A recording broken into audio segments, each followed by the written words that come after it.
wabarakatuh. Perkenalkan, nama saya Tiara Putri Sanjaya. Saya berasal dari kelas 3L, ingin mempresentasikan sebuah materi yang berjudul inflasi. Yang pertama ada definisi inflasi atau inflation. Inflasi adalah suatu proses meningkatnya harga-harga secara umum dan terus-menerus atau kontinu dalam jangka waktu yang lama. Inflasi juga adalah proses dari suatu peristiwa, bukan tingkat-tingkat harga. Artinya tingkat harga yang dianggap tingkat sebelumnya tentu menunjukkan inflasi. Inflasi dianggap terjadi jika proses kenaikan harga berlangsung secara terus-menerus dan saling mempengaruhi. Istilah inflasi sendiri juga digunakan untuk mengartikan peningkatan persediaan uang yang kadangkala dilihat sebagai penyebab meningkatnya harga.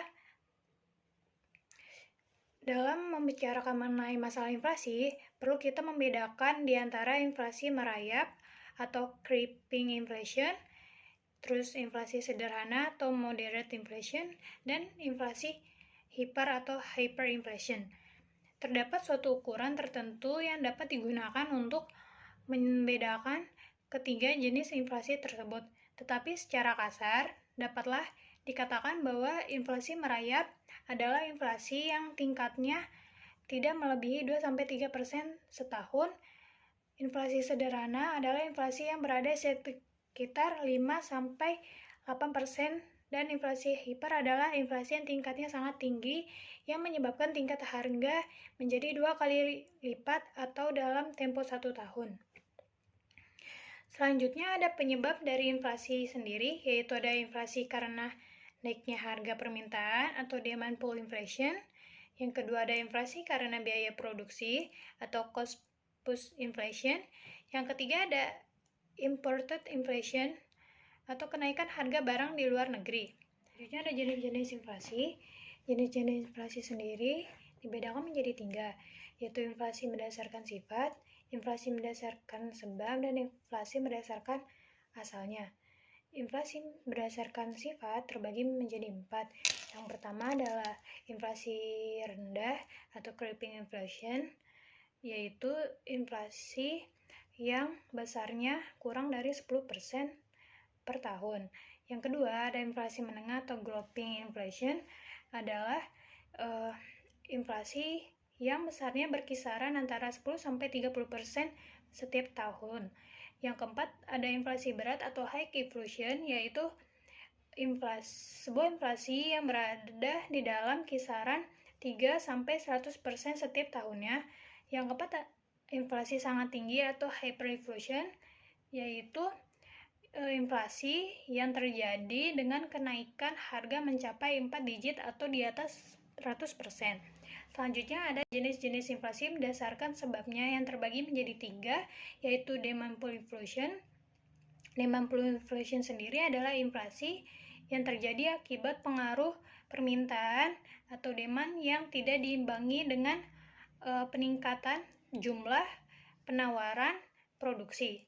Yang kedua ada cost inflation, yaitu inflasi yang disebabkan oleh kenaikan biaya produksi yang disebabkan oleh kenaikan biaya input atau biaya faktor produksi. Yang ketiga ada bottleneck inflation atau inflasi leher botol. Pengertiannya sendiri adalah inflasi yang disebabkan oleh faktor penawaran atau faktor permintaan. Selanjutnya ada jenis-jenis inflasi berdasarkan asalnya, yang ada 2, yaitu pertama ada inflasi domestik, yaitu inflasi yang terjadi akibat adanya defisit dalam pembiayaan dan belanja negara yang terlihat pada anggaran belanja negara atau APBN. Yang kedua ada inflasi diimpor. Inflasi diimpor sendiri adalah inflasi yang berasal dari luar negeri yang timbul karena negara-negara menjadi mitra dagang negara tertentu mengalami inflasi yang tinggi. Kenaikan harga di luar negara yang menjadi mitra dagang utama secara langsung ataupun tidak langsung akan menaikkan biaya produksi dalam negeri. Kenaikan ini akan meningkatkan harga barang. Selanjutnya ada teori inflasi. Teori inflasi sendiri terbagi menjadi 3, yaitu teori inflasi kuantitas, teori ini menyoroti hal-hal yang berperan dalam proses inflasi, yaitu jumlah uang yang beredar dan anggapan masyarakat mengenai kenaikan harga. Yang kedua, ada teori Keynes. Menurut Johnny Maynard Keynes, inflasi terjadi karena suatu masyarakat ingin hidup di luar batas kemampuan ekonominya. Yang ketiga, ada teori strukturalis. Teori ini didasarkan atas pengalaman di negara-negara Amerika Latin. Teori ini memberikan perhatian yang besar terhadap struktur perekonomian negara-negara yang sedang berkembang. Hal ini disebabkan inflasi dikaitkan dengan faktor-faktor struktural dari perekonomian. Ini ada cara mengatasi inflasi.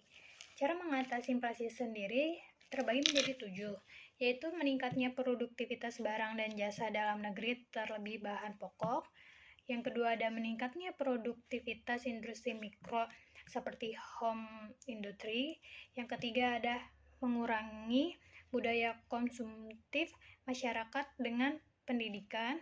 Yang keempat, ada kendali terhadap pajak dan harga barang dan jasa oleh pemerintah. Yang kelima, ada mengurangi ekspor barang dan jasa dari luar negeri, terlebih jika negara tersebut sedang mengalami inflasi yang tinggi. Yang keenam, ada meningkatnya lapangan kerja. Yang ketujuh, mengurangi subsidi barang yang pengkonsumsiannya bukan hanya warga yang kurang mampu, misalnya BBM. Kesimpulan yang dapat diambil dari materi yang saya paparkan tadi adalah inflasi adalah peningkatan harga barang dan jasa secara umum dalam jangka waktu yang lama.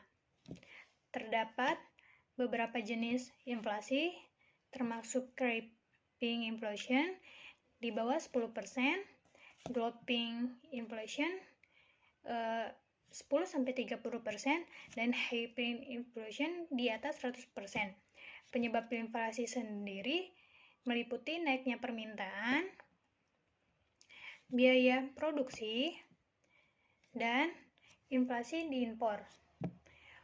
Untuk mengatasi inflasi juga, langkah-langkah yang dapat diambil termasuk meningkatnya produktivitas, mengurangi konsumsi berlebihan, dan pengendalian harga oleh pemerintah. Teori inflasi sendiri mencakup teori kuantitas, Keynes, dan strukturalis yang menjelaskan faktor penyebab inflasi dalam konteks ekonomi yang berbeda. Sekian dari saya. Wassalamualaikum warahmatullahi wabarakatuh. Semoga materi yang saya sampaikan bermanfaat bagi kalian.